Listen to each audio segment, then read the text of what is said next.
The Auburn Express.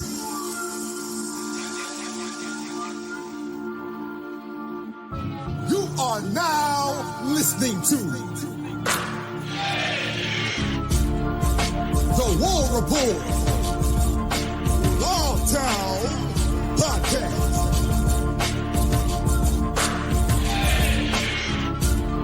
With your boy, Ike Jones.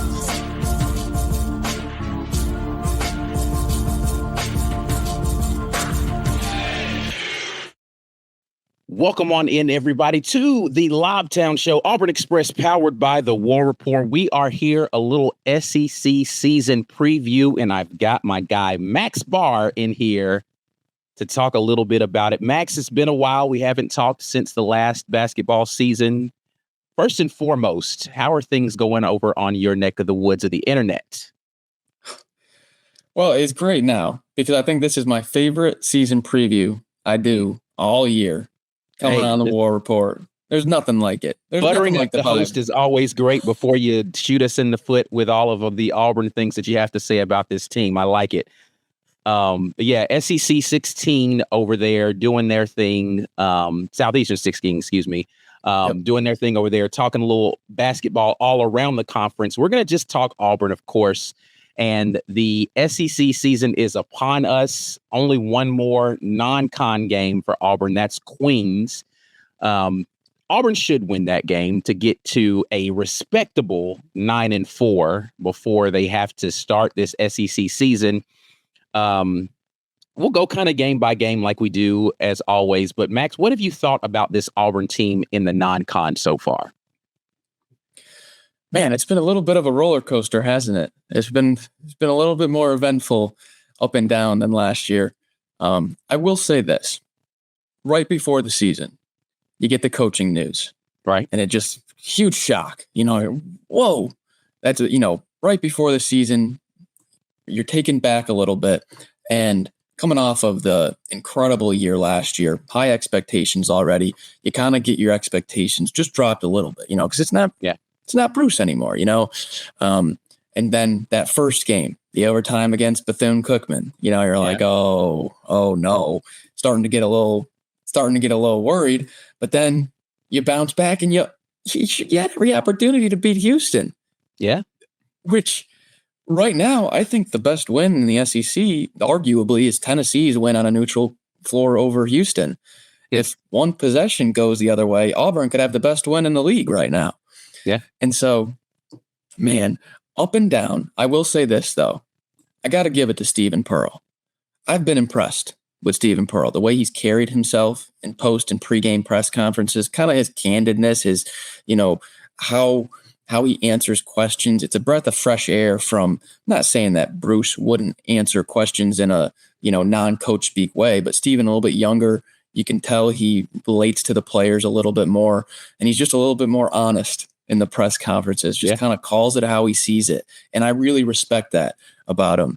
And, coming off of that last game, what he said in the press conference about the fight and getting better, and, that the defensive metrics, yes, they look bad, but look at the offenses that they've played, and that he believes in this group and the fight and all that. I like the vibe around the team that Stephen has been putting together, even with the 4 losses. Yeah, I think, I tend to agree with you about, number one, the job Stephen Pearl has done, really put in a tough situation, because this was a complete roster overhaul / reset from the previous Final Four season. So it was going to be a tough season to begin with, right? I don't know that Bruce Pearl on the sidelines changes a lot. Maybe you get that Houston game, but is Hall going to still go down the last 4 minutes of that game and not be there to help close it out? You don't shoot better from the field because Bruce Pearl is on the sidelines, right? Mm-hmm. You don't automatically have players that are 2 to 3 inches taller in your front court because Bruce Pearl is on the sideline. The problems with this Auburn roster exist. So I don't sit there and say coaching is the reason that they've lost these games, right? And so I do agree with you that the job Stephen Pearl has done is to be commended. And if anybody says differently, I think you just feel a way about Stephen Pearl being the guy because his dad was the coach before him, not because of what the actual results on the court are based upon coaching, right? But mixed results is the exact thing that you can say, right? Because when you talk about power four opportunities that this Auburn team has had so far, you've got the close loss to Houston, then you've got a couple of really big blowout losses mixed in with some gritty wins versus a St. John's versus an Oregon, right? Like you've got some stuff in there, NC State win, that are out there that show they can compete with power four teams that are decent, right? Like I don't think anybody looks at that St. John's team and says that they're amazing, but that's a team you could see in the tournament at the end of the season. You could see that Oregon team in the tournament, and those teams had size advantages on Auburn. So I posted an article to our website and I did a video about this, and I was like, Auburn's biggest issue is not size. And I got absolutely eviscerated by a lot of people, but I was like, I get it. Size is an issue, and it is probably a top 3 issue for this team. I don't think it is the issue for this team. Right. I think that just execution on the offensive end, you look at the efficiency from that Auburn team last year. Mm-hmm. Historically good last season. And this season, they're just not executing as well offensively. That's not even a Bruce Pearl thing, right? Like you still got the same offensive minds out there. And I think that they just don't make shots. Like they're just not a great shooting team.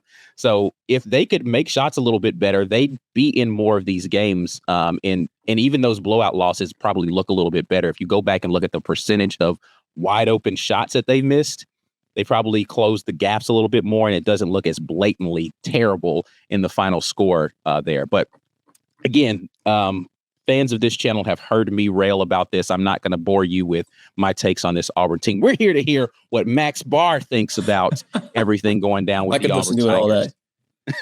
All that. But yeah, so again, what is your assessment, I guess, against the field? Not necessarily going game by game. And I haven't looked at what you guys' rankings are. Apologies. I should have looked at before. But where do you kind of put this Auburn team right now, looking at the totality of the SEC and kind of it being an up for grabs league this season? How do you put Auburn in the rankings there? If you were doing a, kind of a power ranking of what we've seen results to this day rank right now, I think there's kind of a group that has sort of separated themselves towards the top in terms of analytics. I mean, you can argue for or against Vanderbilt, whether they've played elite teams or not, if they're kind of an analytical darling or something. I don't think people, fully buy into Vanderbilt being the conference team to beat the SEC leader. Florida's got 4 losses. Tennessee's had offensive struggles. Alabama seems to have similar front court concerns in terms of rim protection and against elite bigs. Kentucky, obviously, one of the biggest disappointments of the non-conference with, those results. Wide open league. But if you're supposed to be ranking right now, I'd put Auburn right around 6 to 8.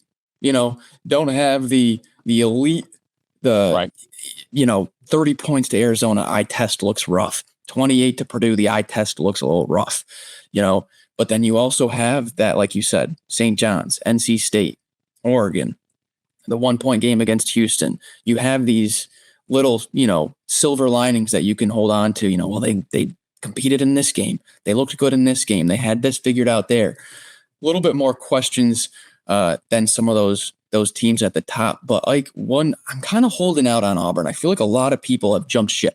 I feel like a lot of people over the past 3 big games, the Michigan, Arizona, Purdue, have jumped off Auburn completely. I have not yet. I have not. I'm still holding. I've had the same concerns as you, railing on the defense in the front court and kind of the roster construction. I felt like they really could have used more size. You're putting, I love Keshawn Murphy. I love the guy. I love Keshawn Hall. They're being asked to do too much right now. Yeah. Like it's unfair to them as players. The expectation every game, what they're being asked to do, and then what the result is. You're asking Murph to guard the 5 and then go be a versatile offensive nightmare also, creating mismatches. The guy's gassed. Yeah. He's guarding Trey Kaufman-Renn and trying to box out Oscar Clough. He's gassed. And so I think that there are some like adjustments and little defensive tweaks. I think Stephen Pearl's got to get a little creative. And I don't really know exactly what it's going to be. Maybe it's a little bit of flash zone, a little 3-quarter court, stop the offense, make them create their offense a little bit farther out. I think he's got to get a little bit creative with the defense. But Ike, if you're telling me there's 82 defenses more efficient than Auburn, they're 83rd right now in KenPom. I think that's more of a result of you've played 3 of the top 10 offenses in the country in the past month, then they're the 83rd defense. I think the numbers are a little bit inflated. I think there's some room analytically for Auburn to maybe they just have 1 or 2 good defensive performances. And it's like, whoa, we just jumped from 37th to 27th in the analytics just because we had 2 good defensive performances in a row. And that just, the analytics just adjusted big time. I'm not jumping off ship just yet. Yeah, I mean, listen, I have no thoughts that this is a championship caliber team. There are just too many glaring errors or deficiencies in this roster and the way it's put together. But this is still a tournament level team. And this is still a team that could, if they find the offense, I don't know that the defense is going to get drastically better. But to your point, I think maybe the defense is better than what it looks like on paper. Yeah. If they can find some offensive consistency, I think that they're going to have an opportunity to make a run. And I think that starts with the front court play being a little bit more consistent defensively to improve that, and the back court play being better offensively to improve that in. Before we get over into the schedule, tell me, who have been your standouts for this team, as far as players are concerned. I mean, of course, low-hanging fruit's going to be Hall and what he does offensively, but what else do you got? As you can talk about Hall for sure, but what else? Who has been the standouts for this Auburn team this year for you? Well, it's Sean Hall and his offense. When he was left off the All-SEC awards, I put out a tweet that should be a jailable offense. Someone should have to face consequences for leaving Sean Hall off the All-SEC teams. It was just a blatant lack of research based on what he did in the Big 12. But for me, it's KO. He comes over from Texas Tech, where he was a role guy. Let's be honest, role guy. You've got multiple names that are getting the ball before KO's getting the ball on the Red Raider offense last year. Multiple guys, probably 3, probably JT Toppin, Darian Williams, and then Christian Anderson. Yeah. And look at what he's done. His offensive rating on KenPom has jumped up 12 points. He's ranked nationally right now in offensive rating. He's cut his turnover rate down in half from last year, not turning the ball over. He's fouling at the lowest rate he's ever defended. And he's got the highest free throw rate he's ever, pretty much every metric you can use to categorize a player. KO's having career highs. And he's just not getting talked about like that because of some of the team, lack of success. But say Auburn's winning these big games, you're going to talk about KO being one of the most underrated portal grabs, of the offseason when we're talking about hauls. I'll do you one better. In the games where he's not performed well, there's a correlation with how Auburn's performed. Yes. Like when he's had bad games, Auburn has not had good games. Like he kind of is that hidden engine that kind of helps things go, because I talked about backcourt play needing to be better. The games where Hall's shooting the ball well, Auburn looks great offensively just because they have the ability to stretch the floor a little bit more. You're a little bit less likely to get bogged down with Hall in the post and all that sort of thing. And he's a guy who can do it off the dribble. So, yeah, I agree with you 100% with what he's done. Again, when he's played poorly, Auburn's looked bad. He kind of been thrown into the role of, hey, I know you were, you played kind of 50% of minutes last year at Texas Tech. We need you to come in and be both Miles Kelly and Denver Jones. And it's like, that's big shoes to fill, pretty big shoes to fill. And you've seen Tahaad Pettiford's assist rate go down this year because he doesn't have Miles Kelly banging 4 threes a game and dump it down to Janai Broome and rack up these assists. And so you have kind of that perimeter offense pressure put on to Overton and Freeman to, be what Miles Kelly and Denver Jones and even Chad could do to space the perimeter out. And when, like you said, when KO's not hitting those outside shots, it feels like everything just shrinks down. Yeah. And there's no space for Hall. He'll do those little, shake and bake moves that he does, but then he's cut off right away because there's no threat of a shot. So I really feel like Overton's kind of like that perimeter offensive just spark, that catalyst. Yeah, no, agreed 100% with the Overton thing there. I tweeted at you earlier in the year, and I was like, man, if this guy doesn't make the bully ball, it's a criminal. And for me, he's fallen off since then, though. Like, I thought early in the season, he was definitely a candidate to be up there talking about Sebastian Williams Adams. And he hasn't produced at that level that he was the first few games of the season. I was like, oh, he's for sure going to be a guy in the interior in that front court for Auburn that's going to be able to kind of just be an energy and hustle and toughness guy. And he just hasn't really shown that through the back half of this non-con for me. Yeah, competition picks up a little bit. And like one thing we've seen, and it kind of goes into the narrative that the league's wide open, is you've seen kind of for these younger guys, these mental blocks. We saw Xavier Lee for Florida go through a brutal one for pretty much the entire month of November. He's starting to play a little bit better. Right now, Malik Thomas for Arkansas is just way out of character, looking like he lost all confidence. And you kind of feel that way with SWA a little bit. Just you go back and watch, even go back to the Houston game as well. Right. Still taking, 8 shot attempts, getting in there, being physical, not afraid of anything. And then go back and watch him against Purdue. He's, a little timid, a little hesitant, not as just all out bully ball, like you said. Yeah. And you know what I attribute that to a little bit, though? The struggles at the free throw line. I think that if he were shooting his free throws at a higher clip, he'd be a little bit more prone to getting physical because he knows, all right, I'm going to go to the free throw line and get these anyway, right? Yeah. Yeah, shooting less than 50% from the free throw line probably shake the mental a little bit. Yeah.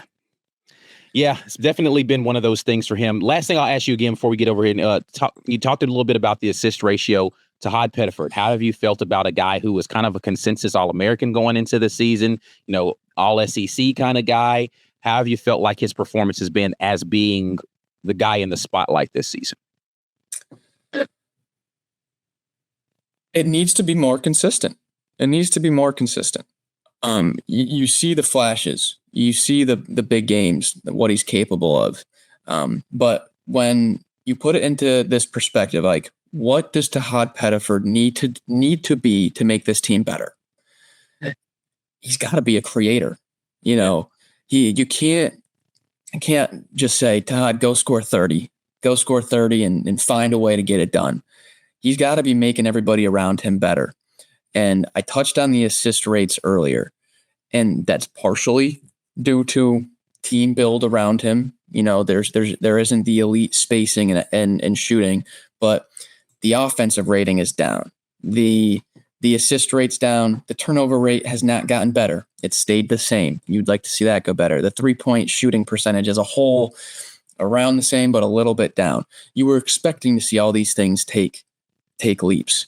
And so I think it's a little bit, I don't think there's just one answer. I don't think it's just, he's got to do this or he's got to do that. I think there's a few little things that need to happen. People got to start making a little bit more shots around him. Got to help him out a little bit. But also at the same time, I think the team needs him this year, where last year it was like, Tahaad, you just go play. Right. Go play. He's got to be a little bit more of a game controller, game manager. You get the ball in his hands, and he's going to take the shot clock, work the Burgomaster offense, and he's going to find Auburn a good, clean shot. I think that's what they kind of need him to be a little bit more this year.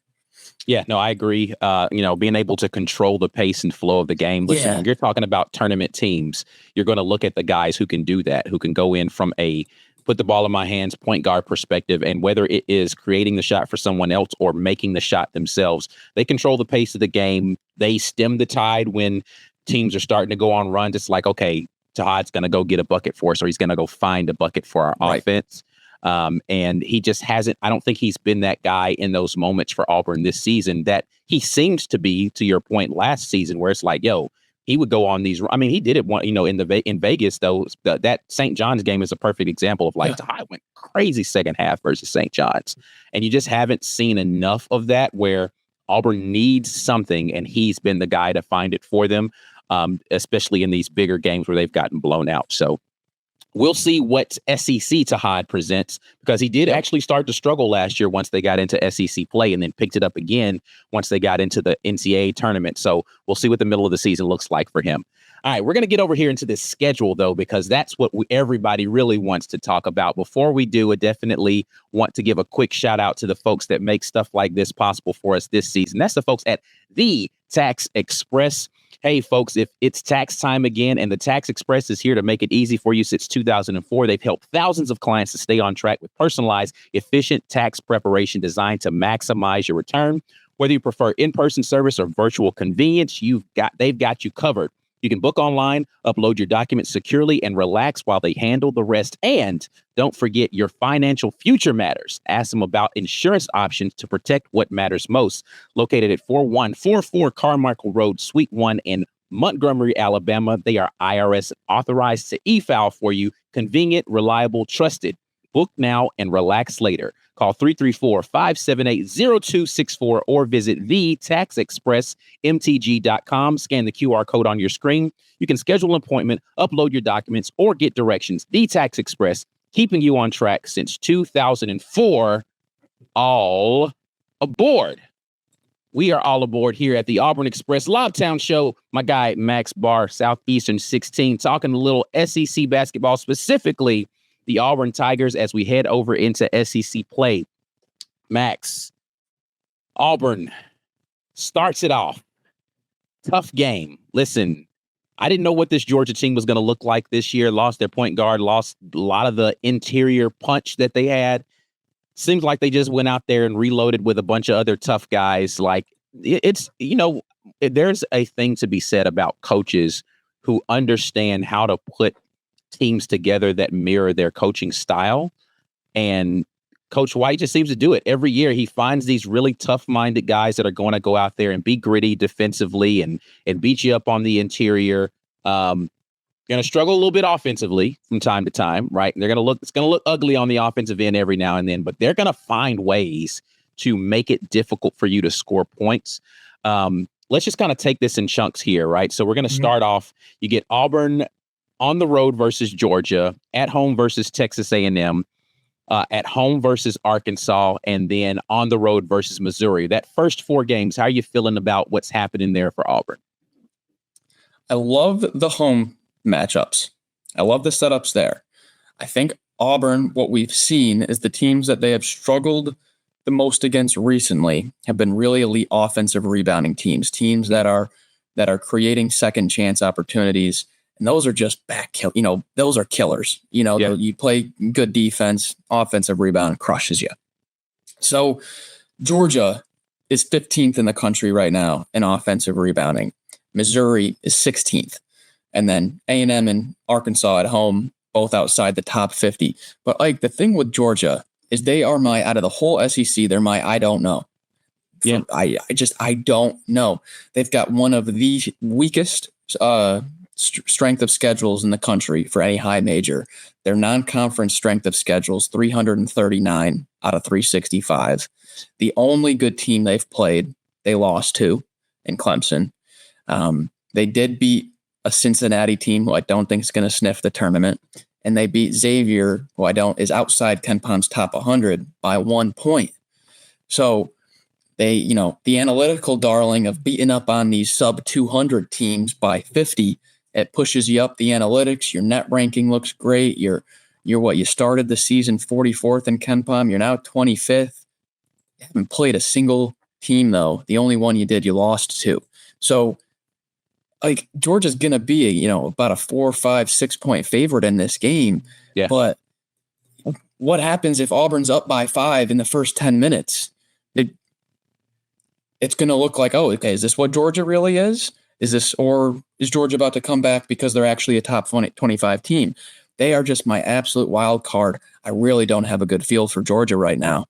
Do you have a good feel on Georgia? I mean, what I've liked about the few times that I've watched Georgia is, again, defensively, they're gritty and they don't ever seem to just quit on a game. So even if they're losing and they're looking bad, they have stretches where they're just going to find ways to claw back into games, and they're just going to put, 5 or 10 minutes together here and there where it's just like, man, this team is amazing. But on the other side of that, there's going to be 5 or 10 minutes in the game where you're like, this team is terrible. Like, they look absolutely awful for stretches in games.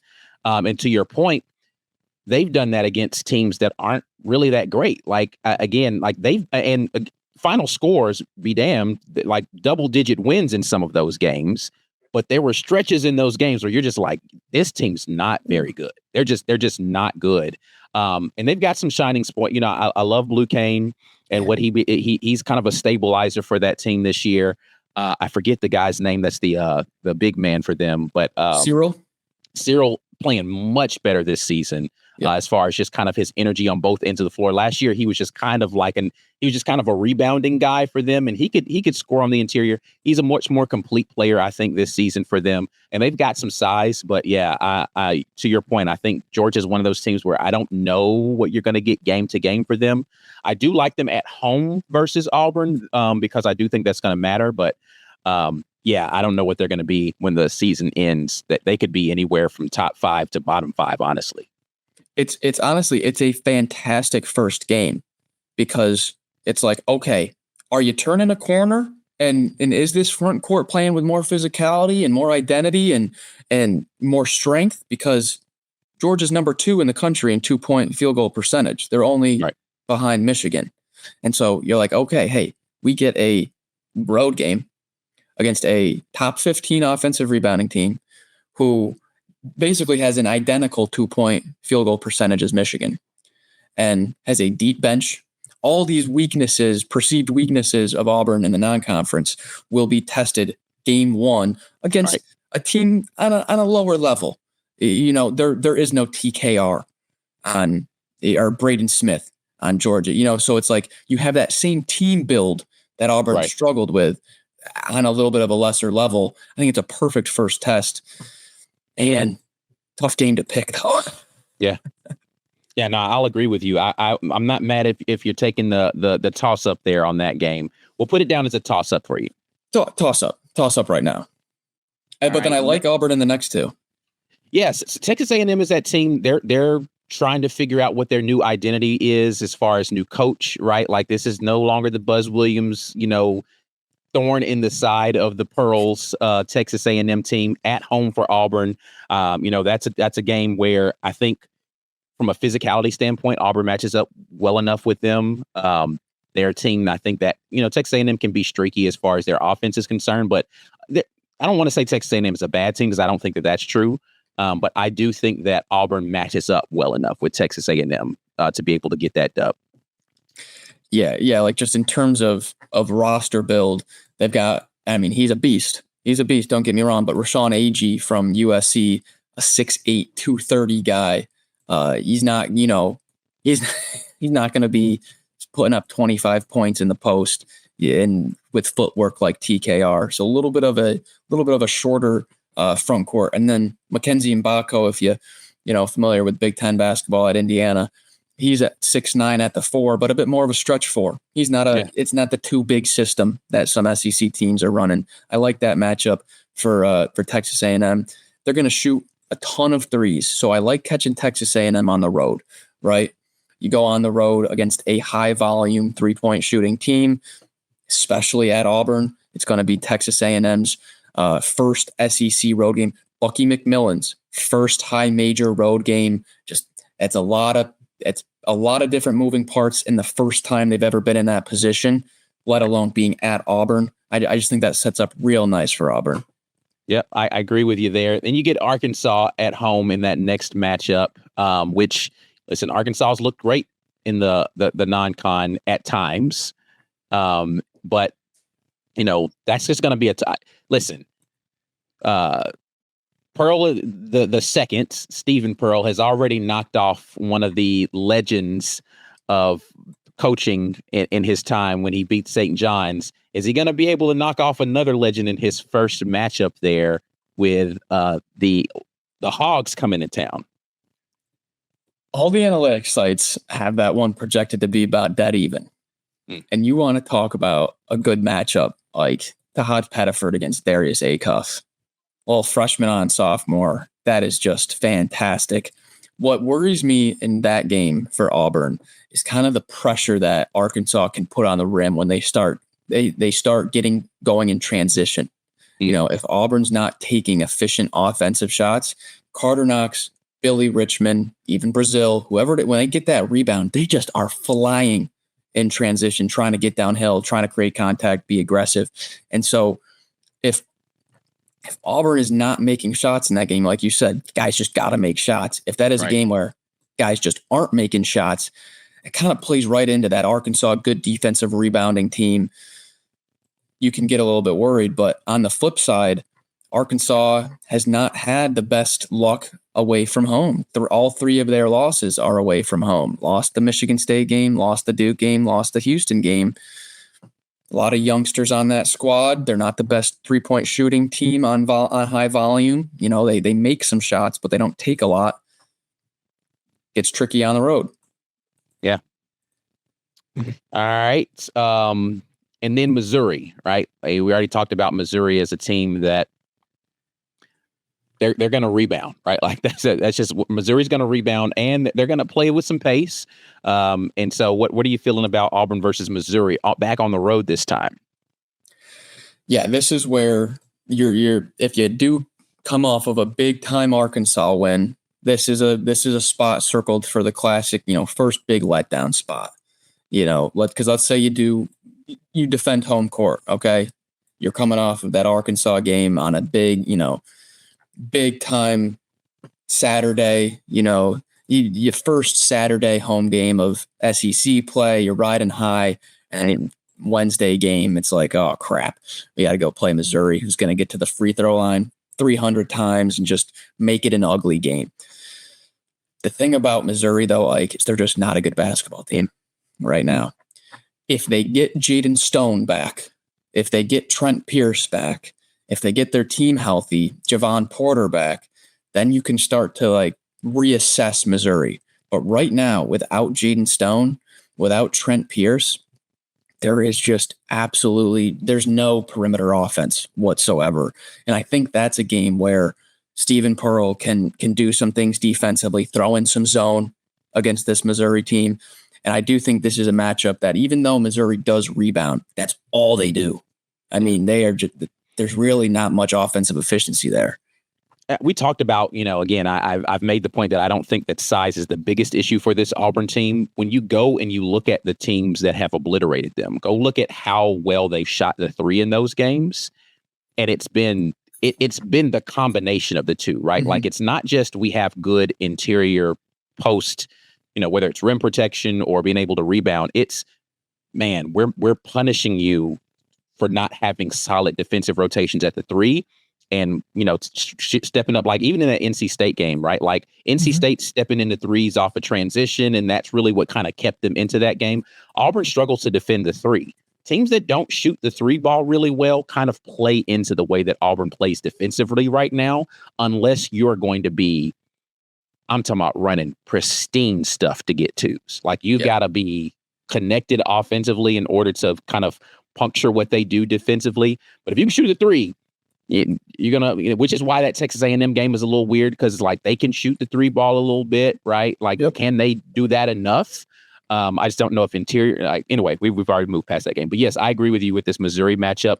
I think that should be an Auburn win. If I was just kind of chalking up wins, I would say Auburn wins that game on the road there. Let's say out of those first four, you come out 3-1. You come out 3-1 out of those first four. Yeah, I think that's a good space to be in. And the most likely loss, I would say, of those, oddly enough, I actually think the Arkansas might be the one that they're most likely to lose of those first four games. Yeah, Arkansas is going to be just a scary team to play based on the talent. We did at Southeastern 16, we did our non-conference awards and had Darius Acuff as just a unanimous freshman of the year so far. He's been great. So, but Ike, I think you nailed it on the head there with the 3-point shooting. And let's be honest, Georgia has been a terrible 3-point shooting team. Terrible. They were supposed to be pretty good coming into the year. Smurf Melender was supposed to be really good. His percentages are way down. They're one of the worst 3-point shooting teams in the league right now. So that plays right into the Auburn defense as well. Yeah, I mean, and not to say Arkansas is a great 3-point shooting team, but they're streaky. I think that the weight, and then the other portion of that is you'll talk about the pressure they put on the rim. They make it to where drive and kick becomes a real possibility because of the way that you have to defend them trying to get downhill. So it's going to be an interesting matchup, those first 4. These next 4, South Carolina, Ole Miss, Florida, and Texas. You got at Ole Miss and at Florida in those 4, but you're at home versus South Carolina. How you feeling about that next group of 4 there for Auburn? I like it a little bit better. South Carolina has not been a bad team. They were preseason 86th. Right now they're 92nd. It's been pretty much right on projection. Eli Ellis, the freshman that I honestly didn't think was going to be playing 30 minutes a game, 25, 30 minutes a game, has been. He didn't play in that Clemson game. So, lose by 7 without one of your key backcourt contributors. Virginia Tech losing overtime. Okay, you're not going to, it's Virginia Tech, but still, overtime. Then Northwestern, 2 points. Butler, 7 points. I really haven't had just a pure, just goose egg, just a bad performance. It hasn't been great, but it hasn't been bad either. Right. You've got an old team, their entire starting lineup, seniors and juniors. And that Grant Polk kid comes off the bench. I don't love his defense, but man, he's a guy that can go, 3 threes real quick, 4 threes real quick. The thing with South Carolina is though, like they're not going to have consistent perimeter offense enough to win these SEC games. They're outside the top 300 in 3-point shooting percentage. They're only shooting 29% as a team. It's just not going to get done. Yeah, and last year's that was a tough matchup for a much better Auburn team, but like they were able to be really gritty on the interior last year, where they just don't really have the interior scoring that they had last season either. So again, to your point, not a bad basketball team, but they're a team that I don't know that they've improved much year over year with the roster rehaul that they've had to do, and. Even though this Auburn team is a worse team than last year's team was, I think that this is a game that, again, tentatively, I could put this in the win column for Auburn if I were just marking off wins and losses. Yes. I would say South Carolina at home, likely a win. On the road versus Ole Miss, how you feeling about that one? I feel just as good. I really don't like this Ole Miss team right now, and I don't think Chris Beard does either, to be honest with you. Yeah. I'm a big press conference watcher. I like to hear what the coaches say, even if it's just coach speak. And I've been watching Chris Beard press conferences from when he was in Lubbock, and he had Jarrett Culver and Matt Mooney. And he loved those guys. Just this team is just driving him insane.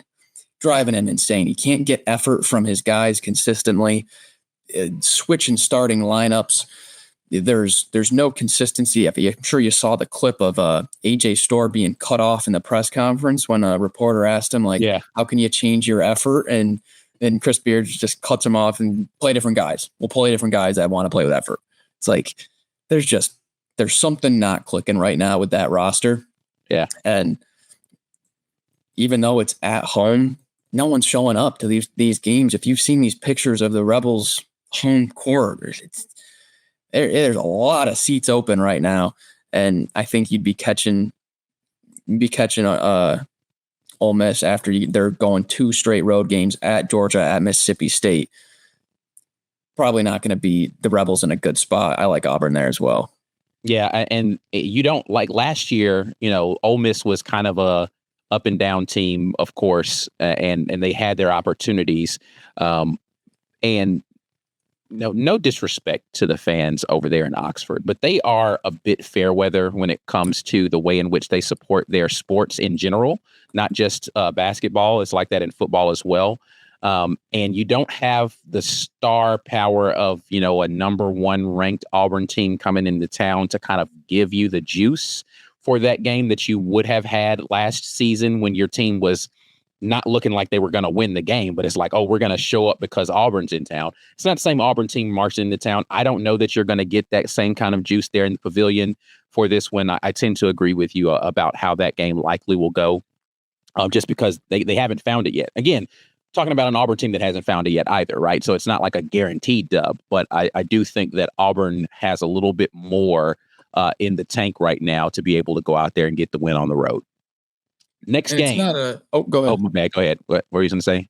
I was just going to say, and it's not an Ole Miss team with an identity yet. It's not like, okay, well, they can't shoot, but at least they offensive rebound the heck out of the ball. And, you don't even know what to lean on with that team right now. Yeah, agreed. Next game, a place that Auburn has not won in a very long time. They have to make the trip to play at Florida. And talk about a team. Stephen Pearl has said this a few times. There's not a lot of teams in the SEC that are comprised of the kind of size that you're going to see from a Purdue, a Michigan, or an Arizona.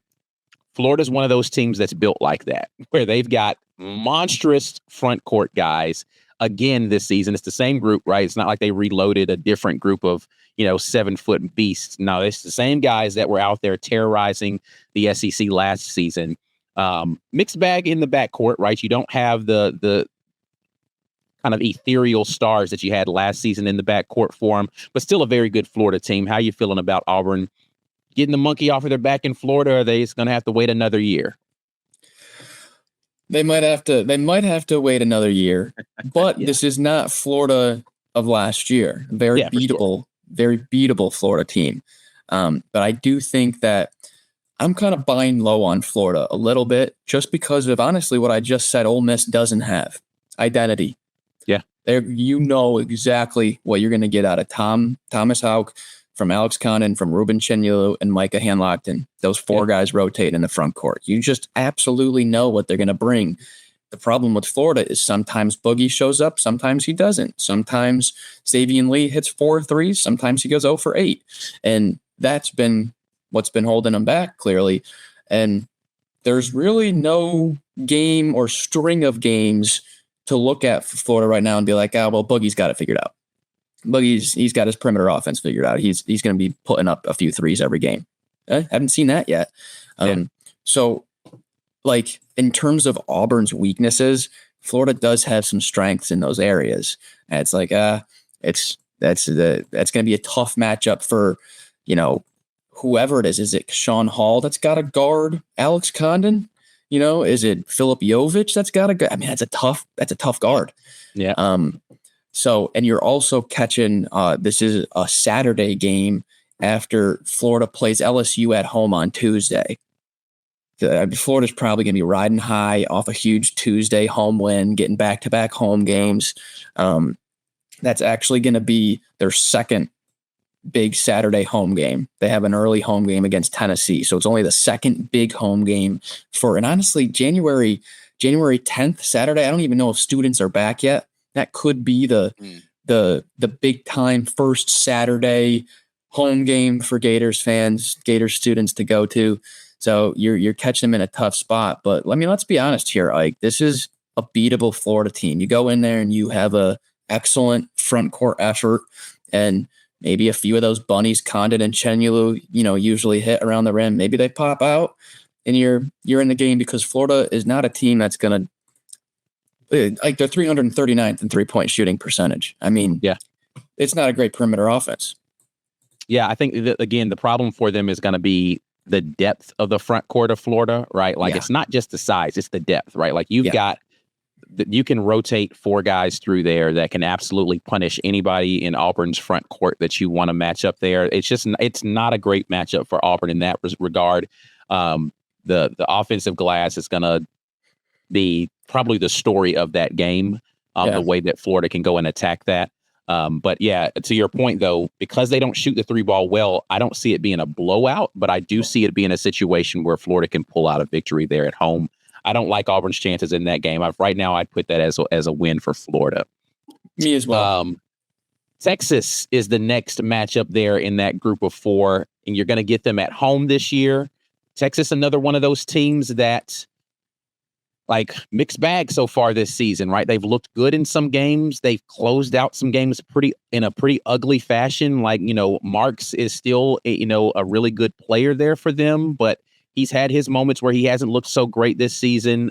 They don't have, that star like they had last season that was able, Trey Johnson was just, he was pro ready the minute that he touched the basketball there at Texas last year. I don't know that they have that guy for them this year. How are you feeling about Auburn at home versus Texas?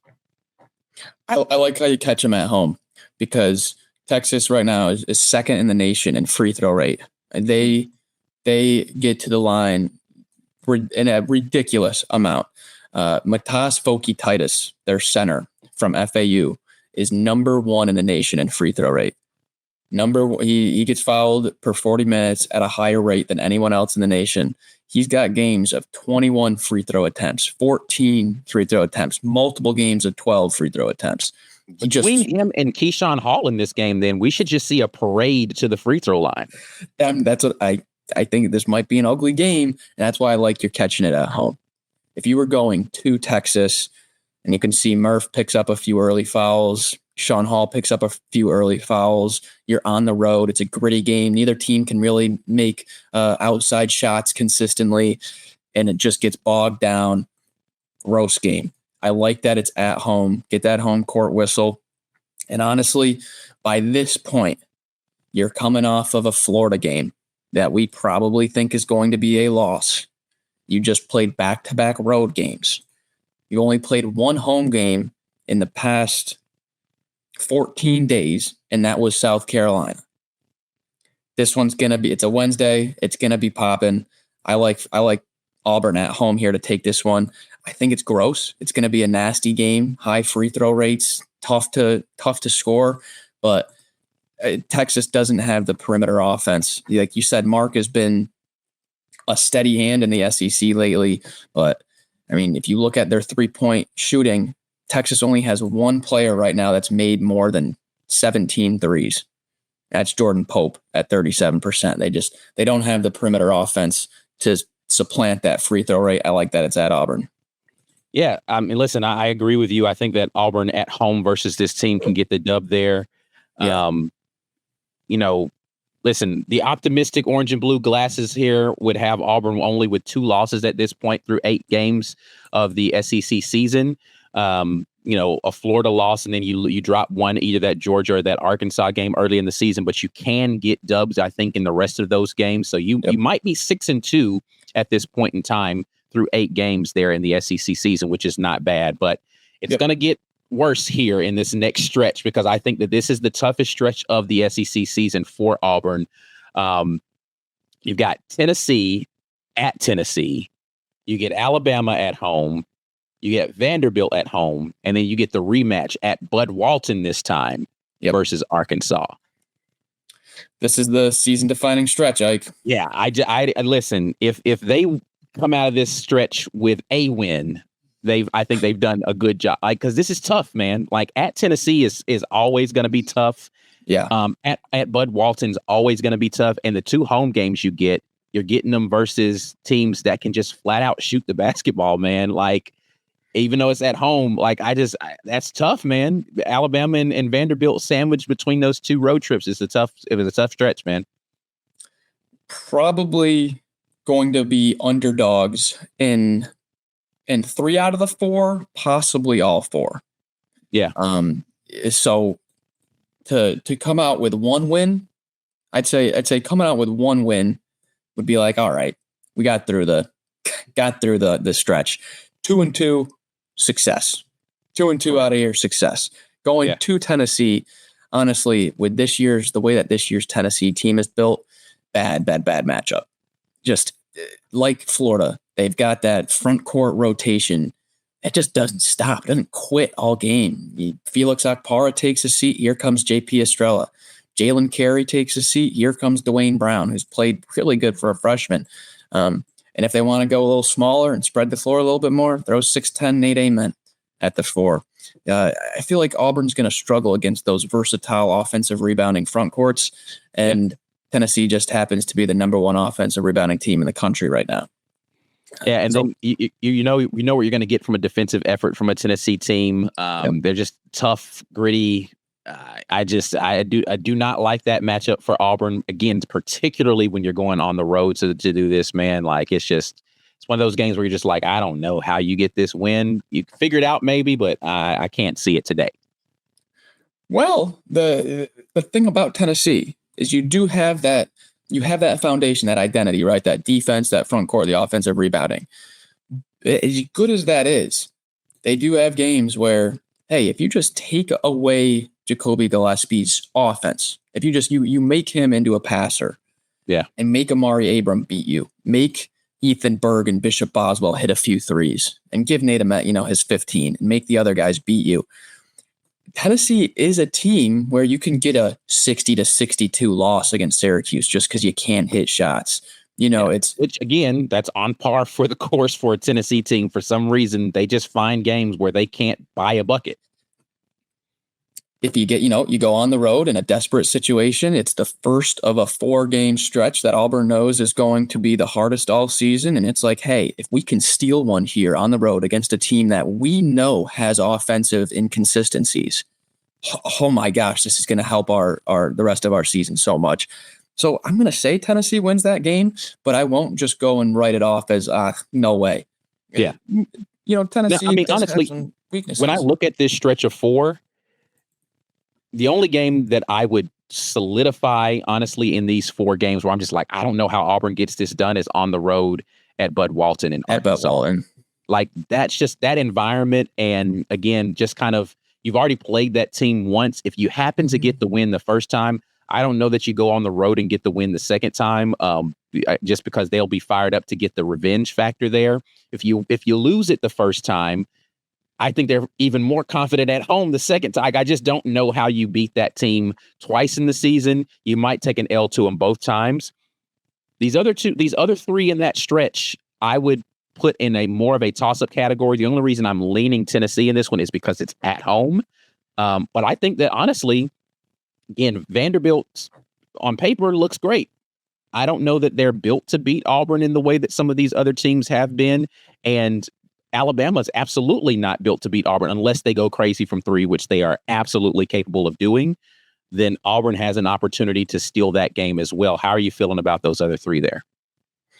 Yeah, looking at the Alabama game, you would think, with the intensity of that game, with how the crowd has a factor in that game, you would think like, okay, in this back and forth, the home team has probably had the upper hand. But I'm pretty, unless I'm mistaken, it's been pretty split in terms of home wins within the past few years for this matchup.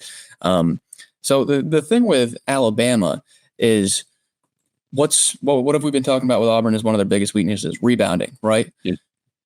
Nate Oates has been on these guys for rebounding, just driving them up a wall, absolutely driving them up a wall. Taylor Bowen, he'll give a good effort and get 8 rebounds one game, and then he won't even sniff the rim the next game.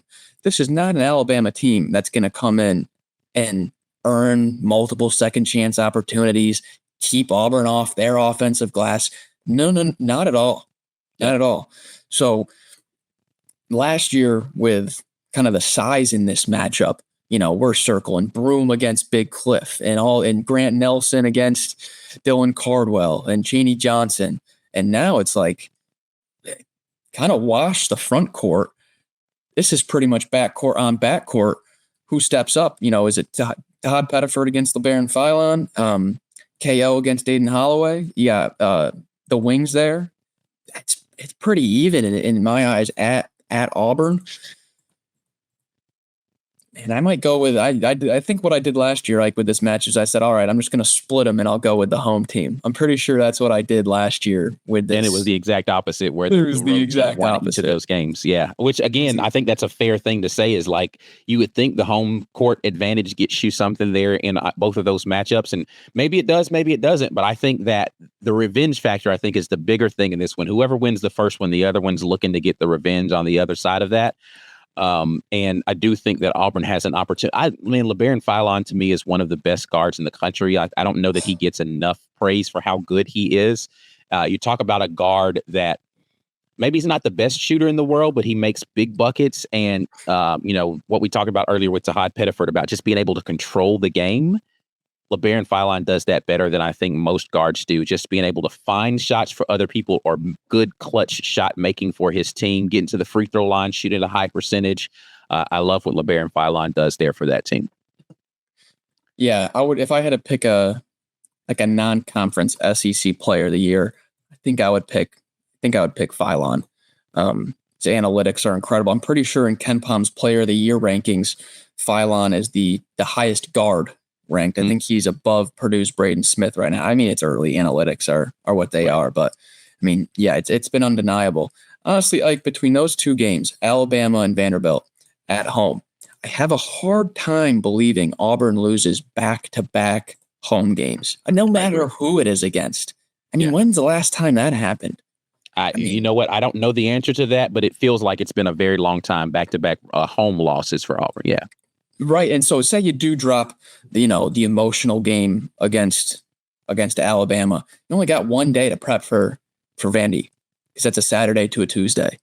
And that's a very similar style team, the way that Alabama and Vanderbilt are both playing that, either short 2 or 3 kind of offensive NBA analytical system.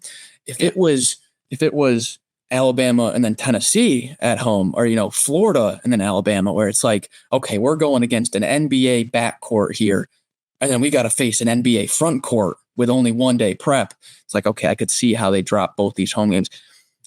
I cannot see a scenario where Auburn is losing 2 home games in a row to 2 similar style teams that really aren't going to take advantage of their defensive rebounding weakness. I think Auburn gets it done in one of them. Yeah, I can agree with you on that one. I think they split those 2 games there. And then again, you make the trip to Bud Walton. I think that's a tough draw there in that one on the road versus Arkansas. Yeah, because if Arkansas comes into Auburn and wins, well, now I think that changes a little bit. But I'm thinking you're coming off of a Texas A&M win with basically a full week to prepare for Arkansas at home in the second week of January there. I'm going to go ahead and say Auburn wins that one. And then there were, like you said, revenge factor, tough spot. You're probably, in my eyes, coming off of analytically your biggest win of the entire season against Vanderbilt. So maybe a little bit of a letdown spot on the road against an Arkansas team at home. I'll say the Hogs win that one. So, I think best case scenario, you're 2-2 coming out of that stretch right there. Worst case, you're 0-4. I don't know that they're going to do that though. So I probably would go 1-3 there if we're going on the lower end. So that's reasonable. Yeah. And then you get these final 6. We'll just tackle these all together just because we don't have a group of 4 there. But, honestly, this might be the easiest stretch of the season for them in the SEC, it is. Man. Like, it is. Not that any of these teams are bad, but Mississippi State hasn't looked great this year. Kentucky has been up and down this season, specifically on the defensive end. That Oklahoma team hasn't looked great so far this season. Good, not great. Ole Miss, we already talked about them. LSU is another team that's just kind of like they can be good, but you don't really know yet what they're going to look like. And then, of course, you got Alabama on the road for that last one. Let's take that group of 5 before we get to the final matchup with Alabama. Mississippi State on the road at the Hump. Murphy, a home going for him back to the Hump. How you feeling about that one? Yeah, let's be honest, tough place to play no matter how Mississippi State is performing. I feel like they always steal a game or two. Right. Each year they underdog in a big game and you'll get a 35-point performance from Hubbard, and the Hump gets behind. They got those banana costumes in the student section going crazy, and it's a tough place to play. But let's be honest, this is probably the worst Mississippi State team of Chris Jans's head coaching stint there. Just a real lack of SEC level front court players, and I think that plays well into Auburn. I'm not sure the full SEC rankings, but Mississippi State being ranked 214th nationally in offensive rebounding's got to be one of the worst. They're not a good rebounding team.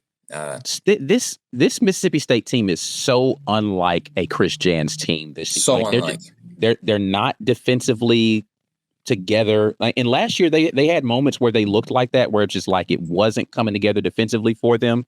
But the interior toughness, whether they've been great defense, like you knew you were going to get tough contests at the rim. You were going to get, if you did go in there and you're going to get fouled, like it's just going to be gritty, tough, physical.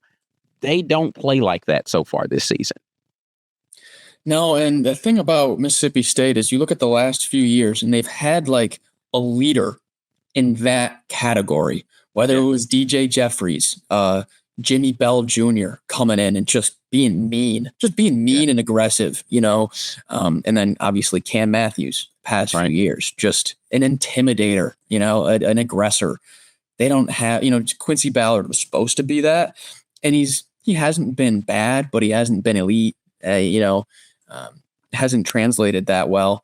And their main problem right now is that Sean Jones is kind of their only option on the wing, but he can't shoot.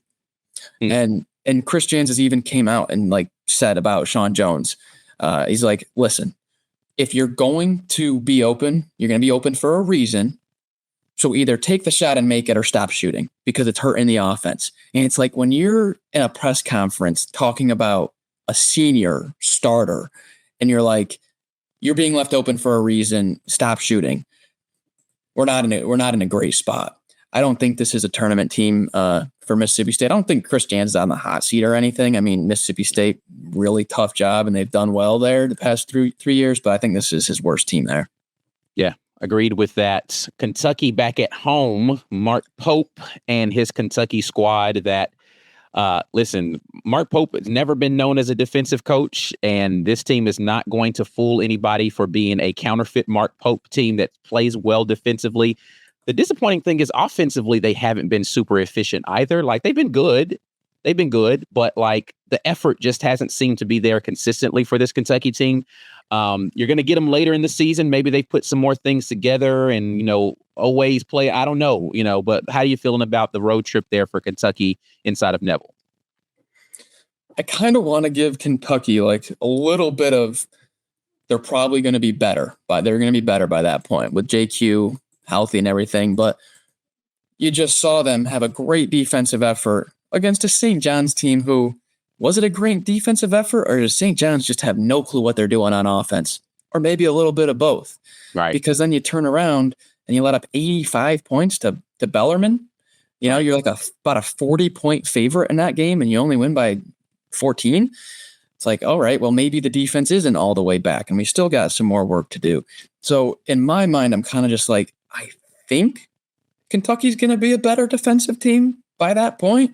But honestly, they haven't put it together in back-to-back games yet this year to really prove that to you. You're kind of banking on Jaden Quaintance being that absolute dog for 30 minutes, 25, 30 minutes. So, man, they're a bit of a wild card team, but you're catching them at home, which is big. Young team. And honestly, is there any security that Jalen Lowe's going to be healthy by that point? It seems like every other half his shoulders popping in and out, so like Georgia, a bit of a wild card. Kentucky for me too, bit of a wild card. It's tough to know what you're going to get. Yeah. Oklahoma making the trip out there to Norman. Again, one of those teams that last year just kind of had a couple of just bucket getters, right? Like Oklahoma's a team to just go fill it up for you, not the case necessarily with this Oklahoma team. They've got some guys. So listen, I'm not going to sit here and say they're a bad basketball team because they're not. I think they're very similar to Auburn, honestly, in a team that doesn't go out there and just kind of physically dominate you, but they have spots where they've got guys that'll step up and they're making shots. And, it's going to be a road game for Auburn. How are you feeling about Auburn making that trip out to Norman? Did you see that they're adding sort of ridiculous? There was a couple of teams that have had stories about adding some guys that were in the NBA draft or they're pro players overseas. Now, listen, Auburn's trying to do the exact same thing right now that they've had the injury.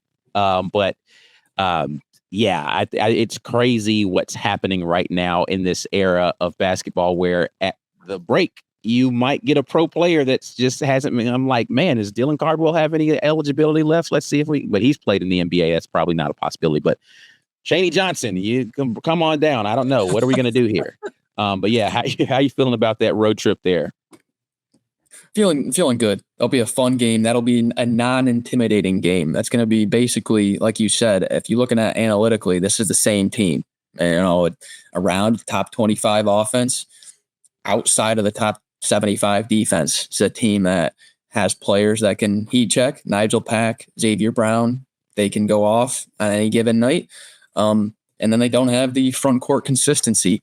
Mo Wagi has been playing not bad, right? Not bad at all, but then he'll only score 2 points against Arizona State in a brutal loss. And what are you going to get from him? Darian Reed, he was supposed to be a 5-star last year and just does not look like a 5-star. Been playing a little bit better, but the splits from high competition to weak competition for Reed are pretty bad. I honestly think that's a nice opportunity for Auburn to go get. Would be quad 1, I believe, right now, if Oklahoma doesn't fall off too far. I think that's one of their best chances at getting a decent road win, just given the team builds. It's not going to be a team where you're doing a preview and you're like, okay, well, we're going to have to deal with this, and this. Pretty similar builds. Yeah, agree with that. Ole Miss back at home this time.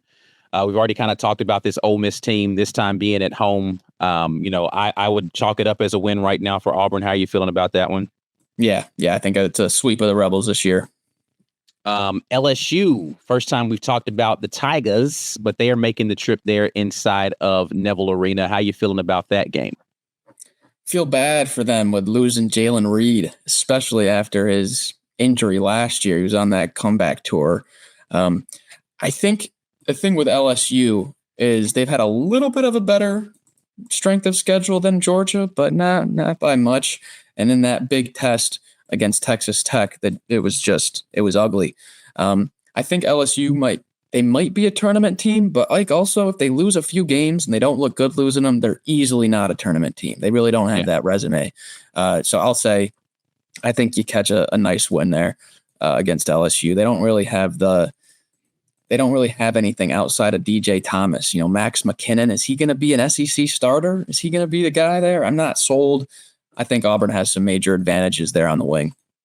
Yeah. So if I'm looking at everything right now, just kind of, rough estimates, and I've put some tosses down on here and we'll just say the toss games will be losses for Auburn. You really have 1, 2, 3, 4, 5, 6, 7 L's on the schedule right now through coming into this last game versus Alabama. Win or lose in that game, you get 8 losses in the SEC there with what Auburn did in the non-con. So we'll say 8 plus the 4 that they have right now. 12-loss Auburn team's not looking too bad going down in, trying to figure out whether or not they're probably a bubble team for the tournament with 12 losses at that point in time, depending upon what the rest of the field is looking like. But again, some of those are toss games, so there's not definite losses there. Of course, none of these are definite wins either. How you feeling about the final game of the season? Auburn versus Alabama, the rematch this time. They are making the trip to the plane hangar there in Tuscaloosa. Yeah, you want to think, okay, last game of the season at Alabama, probably advantage Alabama there, but that has not been the case. And funny things happen on the last Saturday of the season. Is Alabama going to be in a position where they're in a must win, where if they win this game, it's the difference between a whole seed line for them, a whole, rank in the SEC tournament? Or is it going to be like, Aiden Holloway's wrist hurts, we're going to rest him. Keaton Bristow's leg hurts, we're going to rest him. And Auburn absolutely needs, or vice versa. You don't know what you're going to get at this point of the season. I feel like always the last game of the year, some weird stuff happens. The teams that aren't supposed to win usually end up winning. But I'm going to just go split. I'll say Auburn gets the Alabama home game and they'll lose the road game. And if it happens the same way as last year, I don't. Who can predict that it's going to be both road teams winning again? Yeah, I mean, listen, I lean heavily towards the home teams this year in this matchup, just because of, again, the way in which those teams win. Yeah. Auburn has only had one true road game so far this season. That was at Arizona, and they looked absolutely awful in that game. Yep. Of course, it's versus Arizona, so but I do think that Bama's going to shoot better at home than they are on the road. It's just kind of the nature of the beast there with that Bama team. So tentatively, right, like I can see this going anywhere from, Auburn with 17 wins on the season to like 23, 24 wins on the season coming out of that non-con, right? So they'll, I think, in a good place to make the tournament if they get to, 20 wins on the season. Oh, yeah. As far as what you would see from Auburn as a basketball team and what a guy, we talked about preseason or pre-SEC season who's played well. In order for Auburn to be that 20-win guaranteed get into the tournament team, who needs to have the biggest step up for them? Oh, it's no question for me. It's got to be Jovic. I think it's got to be Jovic. You need at 6'8", 225 right now. He's the third biggest guy on the team. Sean Murphy at 6'10", and then Williams Adams at 6'8", and Jovic at 6'8". We talked about, Williams Adams being a freshman and not challenging. Maybe you can put both of them together. One of Williams Adams or Jovic have got to step up and be a consistent contributor next to Murphy. So it's not just, when you're looking at the depth chart over the last 5 games right now, Keshawn Hall has multiple, stretches of play where he's the 5 and it's him and Jovic.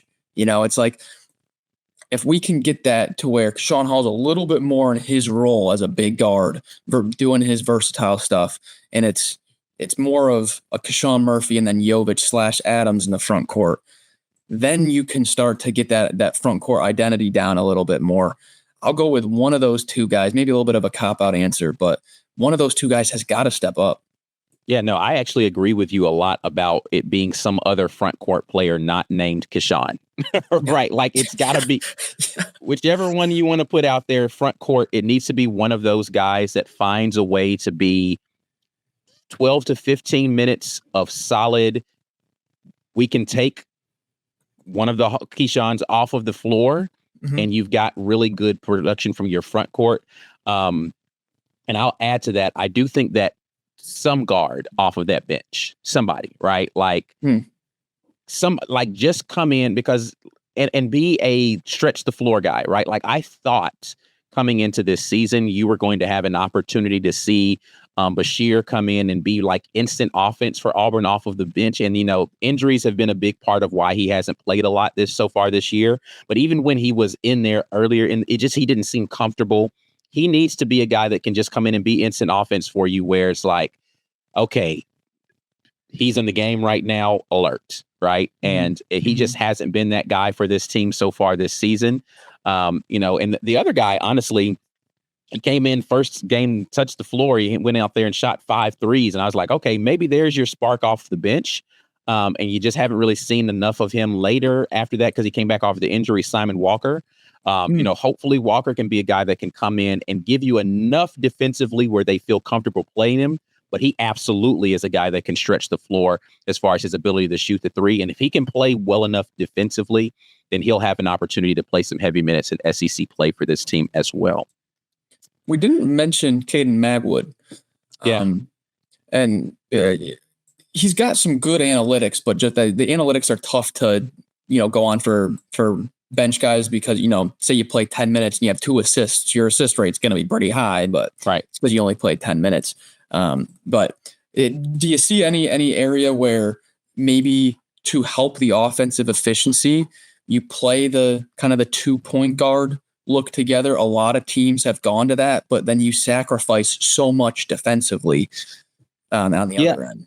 And I think that's the big thing for Stephen Pearl is, are they going to be able to guard well enough? They don't have the rim protection to play enough zone for them to be able to do that. And I think that's the biggest Achilles heel for this team defensively. If they can go zone more often and be able to really defend the rim, then they absolutely would do that because it allows you to get Tahaad Pettiford off the ball a little bit more, and he can be the the offensive threat of just, cool, we're going to run him some action this time even if it's only 4 or 5 minutes a game, right, in spurts, right, 2 minutes here, a minute there, a minute here, I think that puts you in a much better place. But the problem right now with Caden Magwood, from what I'm seeing from him, is the offense doesn't run smoothly with him he just isn't commanding it enough. And I think that he, like Tahaad Pettiford, is more of a scoring guard than he is a true point guard. Because when he gets into attack mode, he's looking good. I remark about this literally every game that I watch him play. He's a mid-range threat, right? Like downhill, he gets to like a little kill dribble at about 15 and pulls up for the little medium range jumper. Mm-hmm. That's when he's in his sweet spot offensively. He hasn't finished well at the rim. He hasn't shot the 3 ball particularly well. Yeah. When he gets to that mid-range, he's really good. He just doesn't do it enough. Like, he's one of those guys that I feel like doesn't realize where his superpower lies because he keeps trying to be something that he's not. And it's like, man, because most teams are going to do that. They're going to, all right, rim or it's the analytics say, like, defend him at the rim, make sure they don't shoot the 3. If he just relies on the fact that, man, I can get to this little 2 dribble pull up right here, and I can go get him 8 buckets, not 8 buckets, 8 points a game just off of taking really well-timed mid-range stuff, I think he'd be a lot better offensively from an efficiency standpoint. And I think it would open up his ability to facilitate a little bit more because now you have to defend him the full length of that. Mm-hmm. But yeah, I think that's the biggest thing. Just the efficiency of him being in the game is not going to allow you to take Tahaad off the ball. So saying that, I think they're going to try to start playing Kevin Overton a little bit more at the point guard in SEC play to allow for Tahaad to come off the ball. And we'll see how that goes for the team. Yeah, I mean, you've seen in spurts, Overton can create. I mean, just go back to that St. John's game, 5 assists, only 1 turnover. It hasn't been there consistently, but you can go back to last year at Texas Tech too. And Overton, he doesn't have it consistently, but he wasn't asked to do that. That wasn't his role, So, hey, given the opportunity, you never know what guys can step up into roles they haven't played in years past. Yeah, I mean, listen, Denver, they were able to turn Denver Jones into that kind of guy he was an off-ball, scoring guy when he came into Auburn, and they found a way to make him a point guard. I think Kevin Overton can be that kind of guy, defensive perimeter guy that can go out there and shut down teams. Not as good doggedly defensively as a Denver Jones, definitely not as good a scorer as Denver Jones, but he can be that kind of longer guard that can go out there, play good defensively, and kind of run your offense a little bit without having to be like this, Braden Smith double-digit assist guy. Right. And he's shooting his best 3-point percentage of his career right now. So, hey, get the ball in his hands more. I like it. Yep. All right, Max Barr. That is it, man. We've run through the entirety of this, and I appreciate you for lending us your time over here at the War Report, breaking this down for us, man. We'll definitely try to circle back to this later on and see how it's gone for an update. But before we get out of here, in case the people have been under a rock somewhere, tell them where they can check out the content that you are putting together over there at Southeastern 16. Yes. Good stuff. You can find me on Twitter at MaxBarCBB. And then on YouTube or podcast, wherever you get your podcasts, Southeastern 16. Ike's starting about, January 3rd. I mean, it's busy time now. We got 3 months to March. It's going to be pretty much every day in and out. We're talking hoops. It's grind time. Road to March starts now. Absolutely, man. Well, again, we definitely appreciate you coming on and talking a little Auburn basketball with me. In case you guys didn't know, you are listening to the Lobtown Show, part of the Auburn Express, powered by the War Report. You can find us everywhere at the War Report. TheWarReport.com is the website. You can find me, TWR Ike Jones, out there on the X. And we are at the War Report on Twitter and Instagram. TW Report is the TikTok. I'm out of here until the next time. And as always, War Eagle. Peace.